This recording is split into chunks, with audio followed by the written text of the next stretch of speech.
As Jim mentioned, my wife and I have 8 kids, so we were especially interested when we came across some research. We had them fairly quickly, too, in about 14 years. We were very interested when we came across some research that seemed to indicate that families actually function better and are happier if their children are spaced further apart, preferably 10 feet. As was mentioned, I'm a marriage and family therapist, and I still do some marriage counseling. And it was interesting. I'll show you what that's like. I had a couple in my office not too long ago, and I turned to the husband and I said, I just want to compliment you on how well you're doing at remembering your appointments, because you used to forget appointments all the time, and you haven't forgotten an appointment for a long time now, and I think that shows real motivation. And he said, well, you know what I did? I was having such trouble remembering things that my wife here, she bought me a book on memory techniques, and it had all kinds of little things you could use to help you remember things, and it's helped tremendously. I haven't forgotten things for a long time. And I said, that sounds great. What was the name of the book? And he said it was called he said, wait a minute, I can get it. He said, wait, what's a flower, a red flower that has thorns on the stem? And I said, a rose? He said, yeah, that's it. Rose, what was the name of that book on memory techniques that I got the other day? Anyway, I want to give you all an assignment here. And the assignment is this. People often attend a conference, and they get lots of good information. They'll get handouts, they'll buy books, they'll listen to presenters, they'll take notes, get lots of good information. And then most of them will go home and not do very much different. And so I would challenge you today as I'm talking to look for 1, maybe 2, maybe even 3 things that you could actually do differently. If you'll do that, if you'll do just something differently, then what we talk about today will have mattered. If not, it will be at best an interesting conversation. And so search for that. What are the 1, 2, maybe 3 things that I'm actually going to do differently? I want to begin by talking a little bit about the Wright brothers. And this is a metaphor that we're going to go back to through this entire presentation. When the Wright brothers invented the airplane, there were lots of people who were trying to invent the airplane. People all over the world were trying to invent the airplane. The Industrial Revolution had been going for some time, and people were very interested in getting a machine that would fly. Everyone who was working on the airplane knew that you would have to have 2 things. They knew that you would have to have propulsion. And so they all had spinning propellers. And they all knew you'd have to have lift. So they all had wings with various shapes that would create lift if they were moving through the air fast enough. Propulsion and lift. But most people who were trying to invent the airplane believed that once you invented the airplane, it would be inherently stable in the air. It would be like a ship. If you put ballast in the bottom of a ship, big waves might hit it, but it still bobs upright again. They thought that's how an airplane would be. Go through the air, a gust hits it, and it'll just right itself. But the Wright brothers weren't sailors, they were bicycle mechanics. And bicycles aren't like that. Bicycles take constant adjustment as you go along. They're not inherently stable. Put a bicycle in the middle of the road, falls over. So the Wright brothers were thinking in terms of flying bicycles. And they were thinking in terms of control, and they invented something called wing warping. They would actually twist the ends of the wings on the airplane to create ongoing stability as it went along. So they knew that you needed propulsion and lift, but they also knew that you needed control. No one else was doing that. There were several people who were successful at getting airplanes to lift off the ground briefly, but they had no control and they would crash immediately.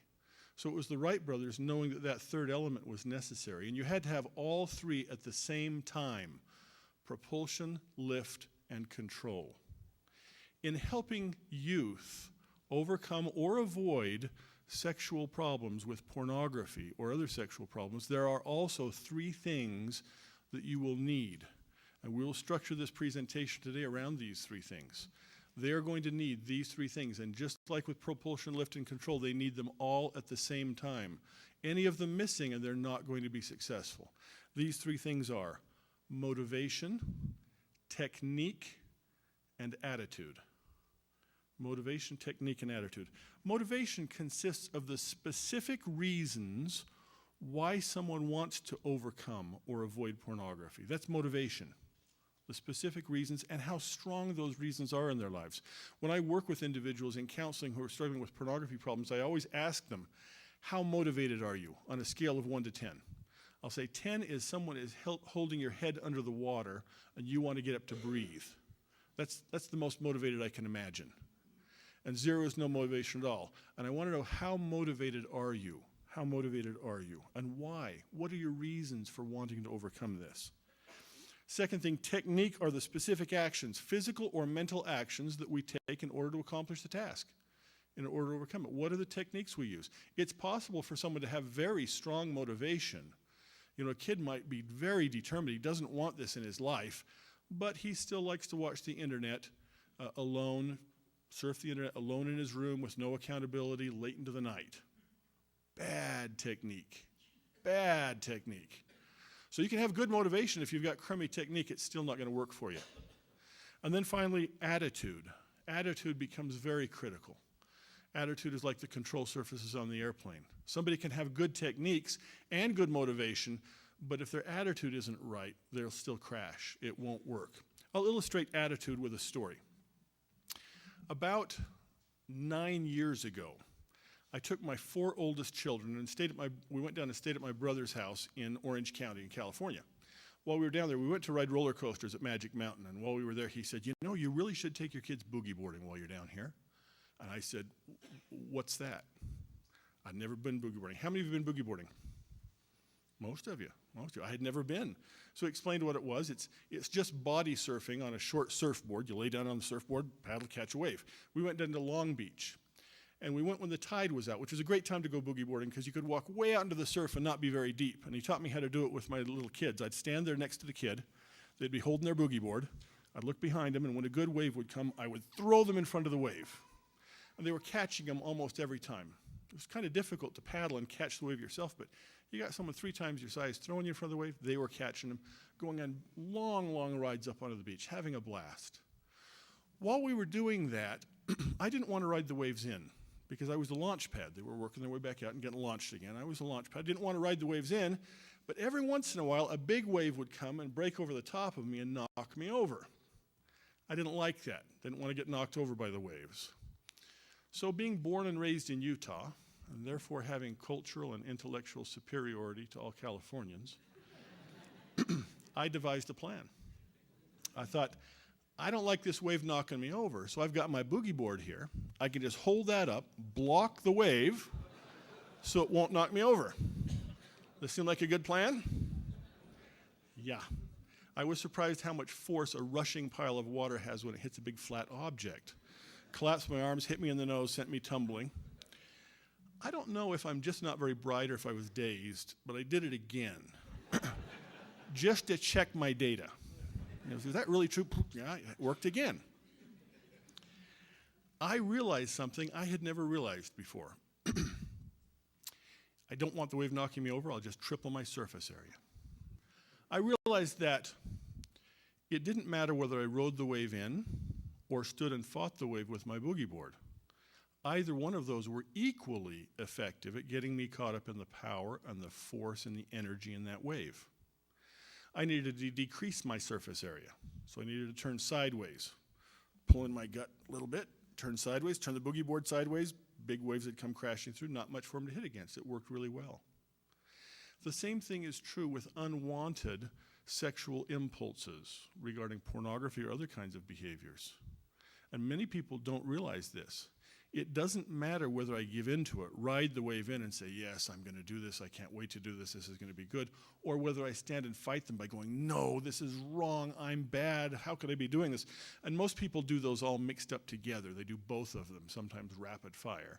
But either one of those are equally effective at increasing the energy and the power and the force in that urge, in that craving. They need to decrease emotional surface area. Many people don't suspect that, and sometimes many parents or leaders don't suspect that either. They think, well, this kid's just not trying hard enough. He's not taking it seriously enough. He's not working hard enough. He doesn't feel bad enough. We need to make him feel worse about this.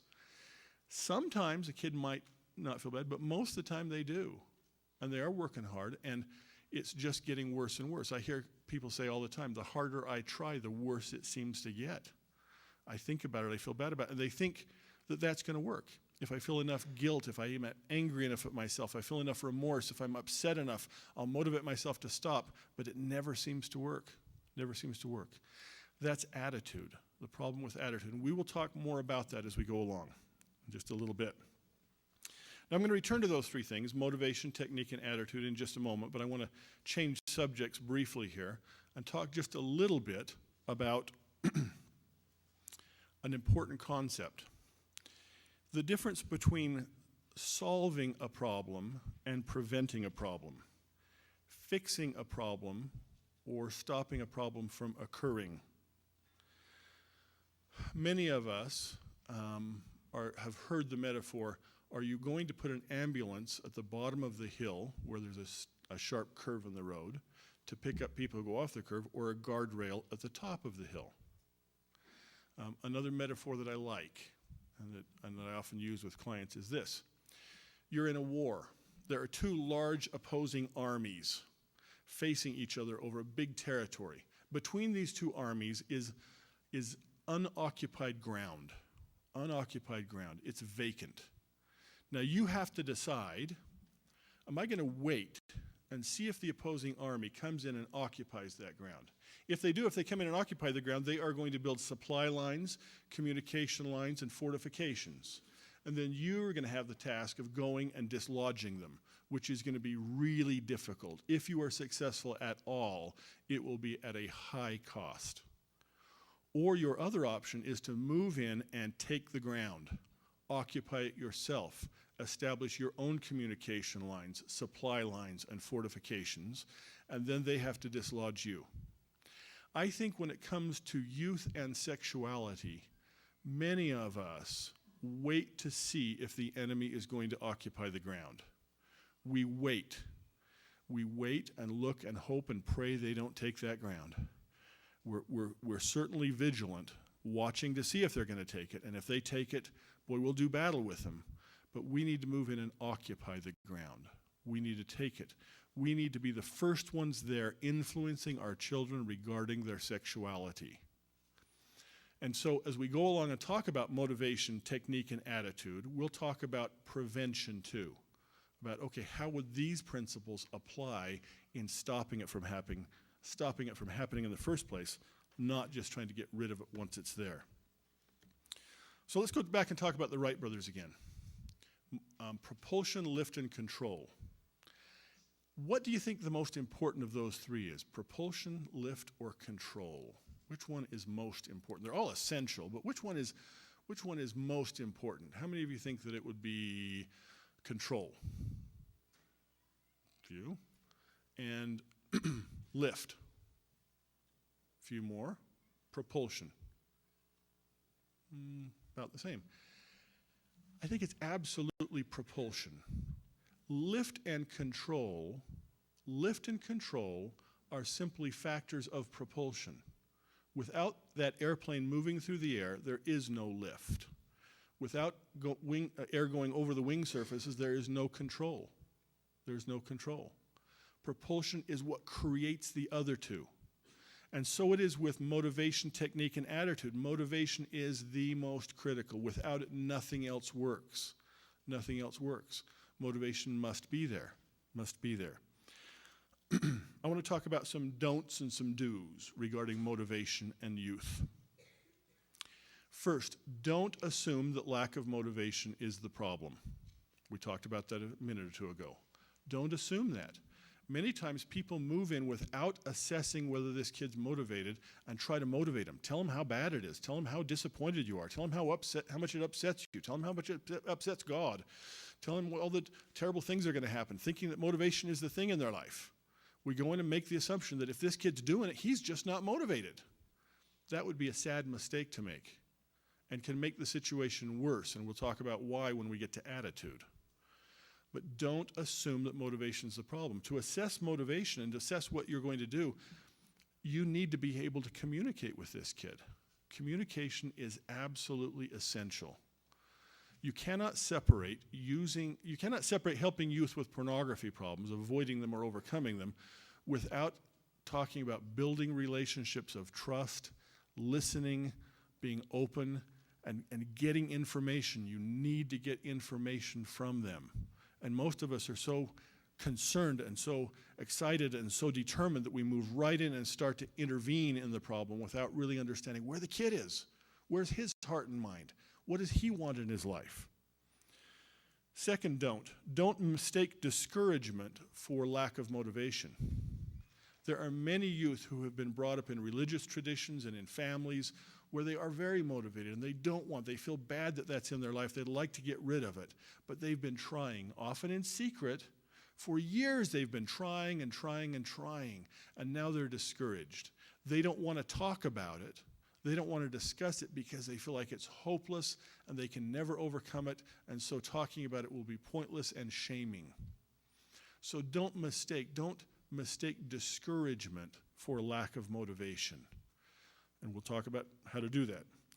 Don't believe that you're being upset. Number 3, don't believe that your being upset will instill motivation in a youth. That if I'm upset enough about this problem, they'll stop doing it. If I'm concerned enough, if I'm angry enough, if I put down my foot enough, they'll stop doing it. Don't make that assumption. It will create anxiety in their lives that will simply push them back towards the pornography again. Now let's talk about some do's regarding motivation. Do become skilled in asking questions that will get youth to describe why they are or should be motivated to avoid or overcome pornography. I'm going to read that sentence again. It's an important one, maybe one of the most important ones we'll talk about. Become skilled at asking questions that will get youth to describe why they are or should be motivated to avoid or overcome pornography. There is a growing field in counseling, an approach to counseling called motivational interviewing that is very powerful and has had great success, been well documented through research. And one of the key ideas in motivational interviewing is that people are far, far more motivated by what they say and by ideas that they come up with than they are by what other people say to them or ideas other people give them. If you can sit down with the youth and talk to them about why they might not want that in their life, how they feel about it, and you start with the basics. What do you believe in?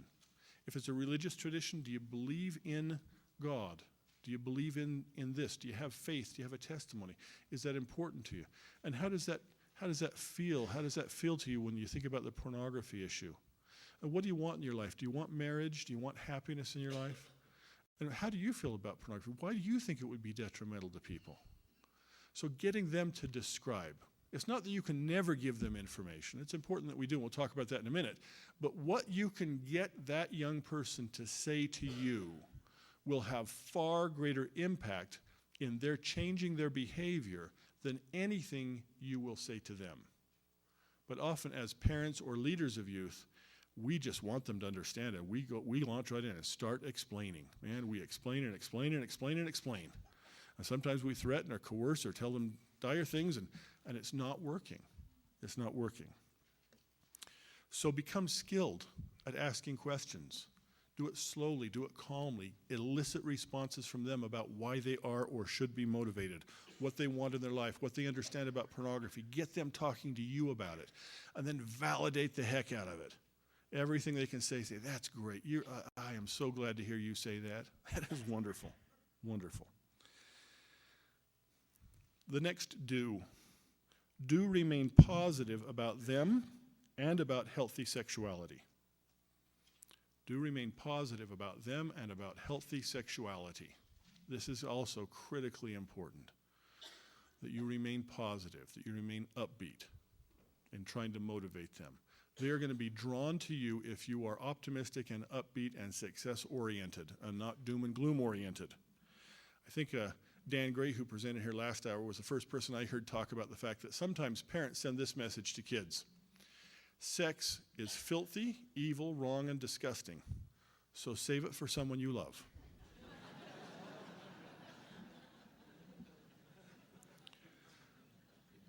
Some of you may have seen a little video that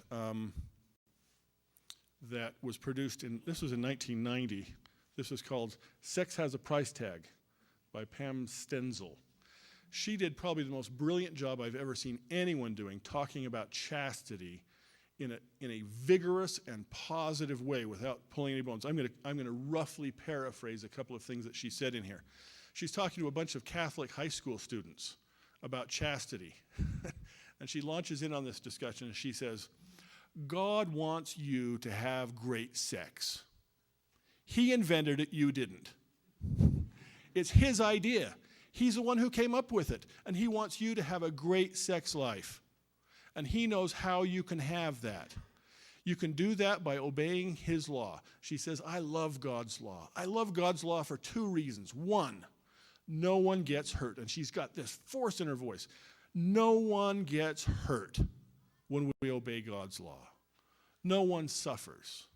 And then she says, second reason I like God's law, it is simple. She says, even the stupidest you in here can understand it. If you're married, do it. If you're not married, don't do it. Anyone not understand it? Anyone here, she's saying to these students at the high school, anyone here not sure if they're married or not? Then she says, yeah, there's always a couple of freshmen in the back. But if you're married, if you're not married, you don't do it. If you're married, go for it. Go for it. And then she speaks vigorously about the joys and the beauties, not in a graphic way, but she talks about sexuality and the importance of doing it God's way. And she does it with enthusiasm. She's not tiptoeing. She's not scared. And man, she's got their attention. Remain positive about them and about sexuality. We have to, this is part of taking that territory. Take the territory before. Don't stand back and wait to see if the territory gets occupied by somebody else. Now I'm going to move on and talk about techniques. Techniques, ways of overcoming or preventing pornography problems. Remember, these techniques aren't as important as motivation, but with motivation you still have to have techniques. You have to have some way to do it. How many of you play a musical instrument here? A lot of you, okay? If I wanted to learn to play the piano, and I wanted to learn to learn to play it well, would I have to have motivation? Yeah, you bet, lots of practice. I've got to be highly motivated. Would I have to have technique? You bet, how to sit, where to put things, how to do that. Would I have to have attitude? What happens if every time I hit a note wrong while I'm practicing the piano, every time I hit a note wrong, I become very upset with myself? Am I ever going to learn to play the piano well? No.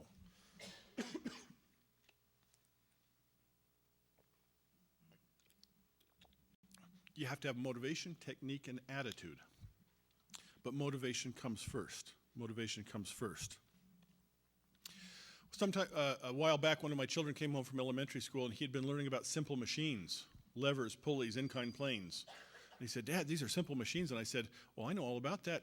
Let me show you how a lever works. I said, do you think you could lift me up? And he said, no. And I said, try. And so he tried, and he said, you're too heavy, Dad. And I said, I'll bet you could lift me up and the couch too.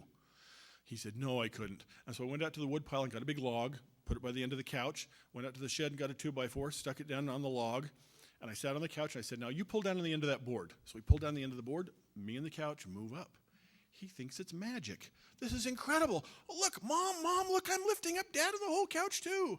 She says, yeah, I've seen it before. Now, if the task was lifting the couch, what would be most important? If I could only have one of these, the desire to lift the couch or the lever. But I can't have both. I can only have one of them. Which would be most important to have? The desire. Yeah, the desire to lift the couch. If I wanted to bad enough, I'd find a way. I might wedge encyclopedias in there. I might go get my friends to help me. I might go out to the car and get a jack. I'd probably find a way. But if I have the desire to lift the couch, a good technique can really help me do it more efficiently, more effectively. So techniques are important when the motivation is in place. Some do's and don'ts, or don'ts and do's about this. One, don't assume that if there's a pornography problem that somebody has serious psychopathology. Don't assume that if my kid or one of the youth in my congregation is looking at pornography, that there's something deeply mentally disturbed about them. I think that about 20 years ago, the average person who was struggling with a compulsive sexual behavior was very likely to have been raised in a somewhat dysfunctional family. He might have been sexually or physically abused. He might have had crazy ideas about sexuality in that family too. But since that time, that group who really had major difficulties has been completely dwarfed by a huge influx of men generally who would 20 years ago not have had a pornography problem. Why? What's the difference? Availability. Internet. We have kind of a myth in our culture. And the myth is that big problems, and a pornography issue is a big problem, big problems must have big causes. If there's a big problem, it must have had a really big cause. And a big problem with a big cause has to have a big solution. Now, sometimes that's true. Think about your home. Think about your work. Sometimes big problems have small causes and small solutions. Sometimes small problems have big causes. That's the annoying ones. The drip that takes 4 days to fix, But don't assume serious psychopathology. Sometimes it's there, but often it's not. Second don't regarding technique. Don't allow the assumption in your home that internet use is private. Don't allow the assumption that internet use is private. Have a tradition in your home that the internet is not a private thing, that mom and dad are going to be looking it over. They're going to be, even your emails and where you go. Now, some people might be shocked. It's politically incorrect. Look at my kids' emails by looking their journal. Well, they're not going to resist if you raise them this way. My wife and I raised kids who never go to sleepovers. We don't do sleepovers. One of my sons said, my dad's a therapist, my mom's a nurse, we're not allowed to do anything. And so my kids grew up without sleepovers. They don't care. They're fine without sleepovers. If you've got young kids, raise them in the tradition that the internet is going to be monitored, and it's going to be carefully monitored, and that it's not a private thing. If you want to have private conversations with your friends, call them up on the phone or go over to their house if you want private correspondence. But this isn't where you get it. This isn't why you get it. It's the privacy that has caused the problem. So you create a social context. The privacy on the internet has violated or changed the social context for the availability of pornography, and that's why we have such a huge problem with it. Some do's. Do use both boundaries and barriers in trying to prevent or remediate pornography problems. There's a difference between a boundary and a barrier. A barrier is something that I put in place that will stop me from looking at pornography even when I want to. So this would be filters, or a good example, or someone else has the password, or I can't get on unless mom and dad are home. I think that these barriers are very good at helping prevent pornography problems. Our internet at home is heavily filtered, and it's in a public place. This should be 101, basic to you. The computer's in a public place, that it's filtered, etc. But once a pornography problem was well established and someone has a pornography problem, I've really not seen anyone for whom barriers was a major factor in helping them overcome the pornography problem. In fact, most of your kids are smarter than you are on the internet, and it becomes a challenge. It becomes a game. And it shifts responsibility from the person struggling with pornography to the barrier. A few years ago, I took my family camping on the coast in California. And I went beachcombing one day, and I brought back a seashell. It was a fairly good seashell. It was a perfect seashell. I showed it to my 5-year-old daughter, Mary. And I said, look what I found on the beach. And she said, Dad, it's a real seashell from the ocean, a real seashell. And I said, would you like to have it? And she said, oh, can I? Oh, thank you, Dad. Look, everybody, I got a seashell. The next day, she was in tears. She was just sobbing, crying. I said, Mary, what's wrong? She said, my seashell broke. And I said, oh, I'm sorry. I know you love that seashell. How did it break? She said, I was checking to see if it would break. I don't know how many clients I've had come in and I'll say, so how did you slip up? Well, I was checking to see if the filter would let me through. I was checking to see if it would block this word or that word or some other thing. So a boundary is something that is kept voluntarily each and every time. So you use both boundaries and barriers in helping prevent problems. Another do create an ongoing and specific verbal dialogue. Ask specific questions from an early age. Let them know they're going to be asked about this. They're going to be asked about it regularly. If a kid believes that mom or dad or ecclesiastical leader will never ask me about this, it gives them a lot of wiggle room. If they know I'm going to be asked regularly. A few years ago, as I was serving as a bishop in the LDS church, the young men in my congregation knew that every time they sat down with the bishop, it was fairly frequent, he was going to say, "Have you ever looked at pornography? When was the last time?" Notice how specific that is. If I ask, "Do you have a problem with pornography?" many kids will go, they'll be thinking, well, up until 2 days ago. But now, no, don't have a problem. Nope, no problem. Because they tend to be overconfident. They tend to be overconfident. I think in taking the territory, in taking and holding the territory, nothing is more important than our verbal interaction with our kids around sexuality and around the internet and around pornography. It's remarkably important. A few years ago, many years ago, when I have a son who is fairly impulsive and liked to see lots of visual stimulation and liked to play computer games and liked to do things, and he was sort of an impulsive kid who would act impulsively, like this microphone. And I was talking to him one day about pornography when he was about 12 or 13 years old. And I said to him, "This is a major problem for people, and you are just the kind of kid who would get addicted to this problem." Just the kind of kid. 4 or 5 years later, I was talking to him. And I asked him, "Have you ever looked at pornography?" And he said, "No." And I said, "Why? Why haven't you ever looked at pornography?" And he said, "Because you told me I was just the kind of kid who would get addicted, so I've kept away from it. I took the territory. I built my fortification. I got my supply lines, my communication lines in. I'm grateful I did. Grateful I did." An ongoing and specific verbal dialogue.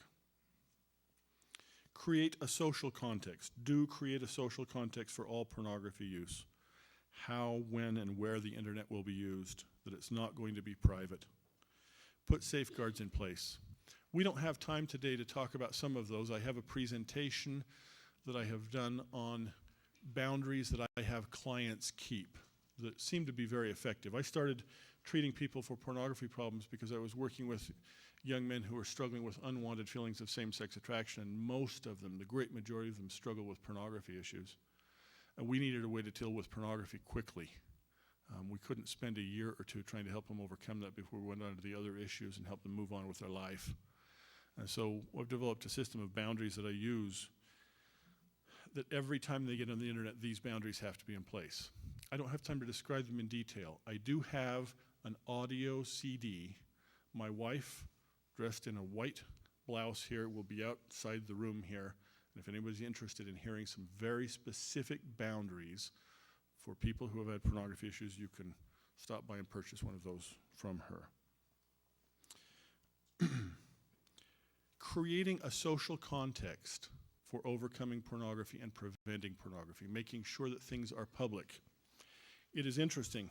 There's some research done recently on dieting, which diets work best. Maybe some of you have seen some of that research. The outcome, none of them work very well.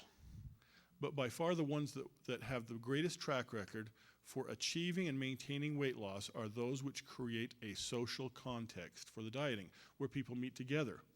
Weight Watchers, Jenny Craig, they weigh in, they clap for each other, they get a badge when they reach a certain weight, they do this. Those work better. Those work better because they create a social context. Sometimes I say to clients who come in, if there was a red light on your kitchen ceiling, and every time you were looking at pornography, that red light went, woo, woo, woo, woo, and your parents said, "Well, Bob's doing it again," would that affect how much pornography you looked at? Oh, yeah. Oh, yeah. It's the fact that I can do it privately and secretly. We could spend an hour or two talking about just that, the importance of creating a social context. But it's described on that CD again, so if you want to look at that. Let's talk a little bit about attitude. Back to the Wright brothers. Attitude is like the control surfaces on an airplane. It keeps it stable, it keeps it from crashing, An attitude is the most difficult of the three to assess, because many times young men don't even know that they've got an attitude problem. They don't even know that they're being overly upset by this problem. They can't see it. And sometimes we as parents or leaders step in with our own attitude problem. We panic about it, we come in forcefully, and it just creates a greater attitude problem for them. If you were to talk to two guys, here's a guy who has overcome a problem with pornography, and here's a guy who is still struggling with a pornography problem, and you were to ask them detailed questions about their lives, how they live their life, what it's like for them, and ask them in detail, the most interesting difference between them would not be whether or not they ever have a thought or an urge. Although the guy who's overcome it would have fewer thoughts and urges and less frequently, he'd still have some. But the most interesting difference between them would be this. The guy who's overcome it, when he has thoughts or urges, he hardly cares. So you say, well, do you still have thoughts or urges? And he might say, well, yeah, I probably do. You can almost sense the calmness and apathy in his voice. Ask this other guy, you have thoughts and urges? Yes, they haunt me. I don't know what to do. They keep coming back and they keep coming back. There's a huge emotional reaction to it. And again, we sometimes as leaders or parents try to generate that emotional reaction. Get them upset about it. Create negative emotions that will motivate them to stop, and it just doesn't seem to work. When I started doing this kind of counseling around compulsive sexual behaviors, I would have thought that I would run into young men who would occasionally say, you know what, I felt so bad about looking at pornography. I hated myself so much for it that I finally just stopped. There's some logic to that, isn't there? It's sort of intuitive. You might see that. But I never seen anything even close to that. The ones who are the most upset, the ones who are the most distraught about the problems are always the ones who are the most stuck. So this is tricky business, maintaining motivation, but not creating upset. Now, that seems like it's contradictory. If I'm highly motivated, I'm going to be upset if I get an urge or a craving, aren't I? Well, go back to the piano metaphor. If I'm going to learn to play the piano, I have to be highly motivated and not care when I make a mistake. Not be upset. That's just part of what you do. Okay, do it again. Try it again. And so there are lots of things in life like that we need to maintain strong motivation, but a calm, matter-of-fact, get-it-done attitude. It's a pragmatic attitude. In Alcoholics Anonymous, in 12-step programs and other kinds of things, they have what they call the surrender prayer. God, this problem is too big for me. I can't handle it, so I give it up. I surrender. Admitting helplessness and surrendering calms a person down and helps them to take important steps by not feeling like I've got to fight the battle alone. That's an attitude. Sometimes young men struggling with pornography problems have some mental health issues. They can be intensely perfectionistic. They might have obsessive compulsive disorder. They can be very hard on themselves. It's important to find that out and to know that. Maintaining a positive, optimistic, but serious and pragmatic, get the job done kind of approach. Now, I belong to a religious tradition that believes that Satan tempts people. I believe that Satan tempts people. I believe that he's involved in this problem and he likes it. And I often talk to clients and say, we think that Satan tempts us by telling us that it won't matter, that it's okay, that a little bit won't matter, that you can go ahead and do some of it. And he certainly does do that. But my experience is that he is every bit as effective at tempting us to believe that it's hopeless and that there's nothing we can do about it and that it's the most horrible thing ever. In fact, he does both of those very rapid fire with us. When I was a kid, we were fascinated by martial arts, karate and judo and kung fu and stuff like that. I never have studied it much, but one of the concepts that we learned was that you're supposed to use your opponent's momentum against them. And so in Western fighting, if somebody throws a punch at me, I'm supposed to block that punch, knock it back and block it. In Eastern fighting, somebody throws a punch and you say, you want to move in this direction? Let me help you. Use your opponent's momentum against them. I think Satan does this. You want to rationalize and think a little bit won't matter? I can help you with that. You want to feel like it's hopeless now and you'll never overcome it and you're the worst thing in the world because I can help you with that too. In fact, I can help you with those two things seconds apart. Seconds apart. A little bit won't matter. Oh, you're hopeless now. Your future is destroyed. God hates you. You're the vilest of sinner. You're going to hell. And so he tempts in both directions, getting us off of the correct attitude. He moves from hopelessness to overconfidence. These are two emotions that adolescents feel a lot. Hopelessness and overconfidence. And they feel them sometimes almost simultaneously. It takes a lot of maturing and a lot of experience to be able to look and say, okay, I can be confident but not overconfident. Confident means if I do certain things, if I keep certain boundaries in place, I'm going to be okay. Overconfident is I'll never have a problem again because I decided not to. And so Satan tries to get people off center, off from where they should be, off from what's going to work, off from being pragmatic,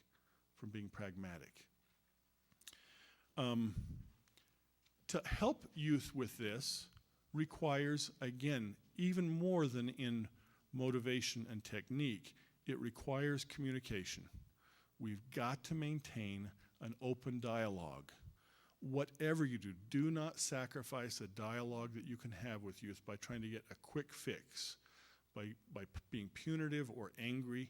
If you cut those communication lines and get them to back away from you, you've lost all influence with them. And so getting them to talk about what's important to them, getting them to describe it, again, becomes important in assessing whether or not there are problems here. One of the stories that I frequently tell clients when we're talking about attitude is that for you to never have another urge to look at pornography, to never have the urge or for even to cross your mind, so you've got no interest at all, would be about like me saying Rudolph the Red-Nosed, and for you not to think reindeer. Now, if I offered you $1 million, I say to the clients, if I offer you $1 million, if in a year's time you could hear the phrase Rudolph the Red-Nosed and not think reindeer, how would you do it? And they'll usually say, well, I would substitute something. I'd sing Rudolph the Red-Nosed Buffalo. I'll say, okay, so you sing that 1,000 times, 10,000, 1,000,000 times. Pretty soon buffalo's coming to mind as readily as reindeer. It's Rudolph the Red-Nosed Buffalo, Rudolph the Red-Nosed Buffalo. But every once in a while, out of nowhere, buffalo pops back into your mind. A reindeer pops back into your mind. How do you respond? Here's how most guys respond. Rudolph the Red-Nosed Buffalo, Rudolph the Red-Nosed Buffalo, Rudolph the Red-Nosed Reindeer. Oh, I thought reindeer again. I can't believe I thought reindeer again. I'm always going to do reindeer. My whole life's going to be reindeer. I'm still going to be a reindeer. All my prayers and all the therapy, and it's still reindeer. What did I just do? One of the clients said, lost $1 million. Yeah. The only appropriate response to that was, Rudolph the Red-Nosed Reindeer. Oh, I used to do that a lot. Rudolph the Red-Nosed Buffalo. A calm, pragmatic response to that. Somewhere in Scripture there's a phrase, after a father has chewed out his son thoroughly for not taking things seriously enough, he then says, and now, my son, I would that ye should let these things trouble you no more, and only let your sins trouble you with that trouble which shall bring you down to repentance. How much anguish is enough? The amount that works, the amount that helps you to stop it. That's the correct amount. If it's not helping you to stop it, it's too much or too little. Youth have to understand that as they approach this problem. So, again, just like the Wright brothers knew they had to have propulsion, lift, and control, we have to, in helping youth, assess their motivation, technique, and attitude. We have to know where they're weak, know where they're struggling, know where the problem is, so that we can help them, so that we can intervene. When we do that, success happens. But we have to take the territory. Move in and take the territory. Start the conversation, start the dialogue, set up the internet use, take the territory so that we have to be dislodged. We're the first ones to stake out the ground. And we do that when youth are very, very young. When we do it when they're very, very young.